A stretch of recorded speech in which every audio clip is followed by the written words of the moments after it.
এটা দুখৰ খবৰ দুখেৰে মৰ্মাহত হৈ কৈছোঁ আমি মানে সেইটো ভাষাৰে বুজাব নোৱাৰোঁ তেওঁৰে এটাৰ কবিতা মই আপোনালোকৰ আগত আজি পাঠ কৰিবলৈ ওলাইছোঁ স্মৃতি হিচাপে তেওঁৰ কবিতা আমি পাঠ কৰিবলৈ ওলাইছোঁ ক'ৰবাত যদি ভুল হয় ক্ষমা কৰিব কবিতাৰ শিৰোনাম মেটামৰফ'চিছ পাঠে কৰিছোঁ মাত্ৰ আবৃত্তি নহয় দেই মই যদি ঈশ্বৰ হলোহেঁতেন আজি মানুহ সৃষ্টি কৰা বন্ধ কৰিলোহেঁতেন নতুনকৈ সৃষ্টি কৰিলোহেঁতেন আৰু এবিধ মানুহৰ দৰে জন্তু যি মাৰি কাটি খাই বৈ শুই জীয়াই নাথাকি আৰু বহুত কিবা কিবি কৰিলোহেঁতেন দিলোহেঁতেন এটা মস্তিষ্ক যাৰ কাম চিন্তা কৰা শুদ্ধভাৱে যি মস্তিষ্কত দৌৰিব অনুভূতি আবেগ উচ্চাকাংক্ষা আৰু দূৰদৰ্শনৰ অনিৰ্বাণ অস্তমিত ঘোঁৰা যি মস্তিষ্কত আস্ফালিত হ'ব পৰিৱৰ্তন আৱৰ্তন আৰু নিয়ন্ত্ৰণৰ নলসূত্ৰ দিলোহেঁতেন আৰু এজনী হাড় পাৱাৰ চকু যাৰ মাজেদি সকলো সঁচা বস্তু দৃশ্যমান দিলোহেঁতেন দুখন এক্সট্ৰা কাণ শুনিবলৈ সকলো অস্ফুট শব্দ উশাহ নিশাহ হুমুনিয়া হতাশা আৰু সময়ৰ পদধ্বনি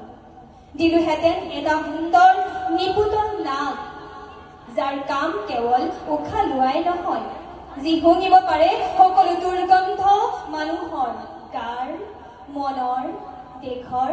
পৰিৱেশৰ দিলোহেঁতেন এখন মুখ আৰু এটা ডিঙি যাৰ শব্দই নামাব পাৰে ব্ৰহ্ম ভেলিব পাৰে সকলো মিথ্যা আৰু অমানৱীয়তা দিলোহেঁতেন এযোৰ বাহু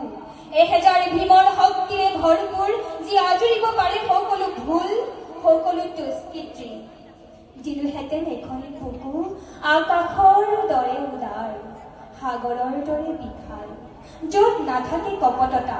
যিখন বুকুত আশ্ৰয় পাব হেজাৰ মানুহৰ দুখ সুখ আৰু সপোনে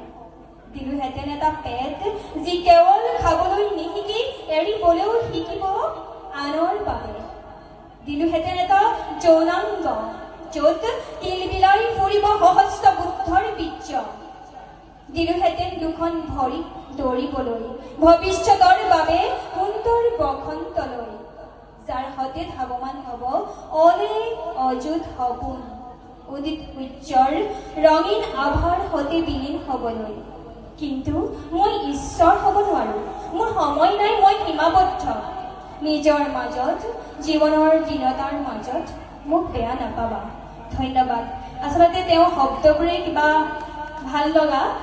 আমি কেতিয়াও কোনোদিনে পাহৰিব নোৱাৰোঁ আৰু চিৰদিন আমাৰ বুকুত জীয়াই ৰাখিম তাকেই কামনা কৰিলোঁ ধন্যবাদ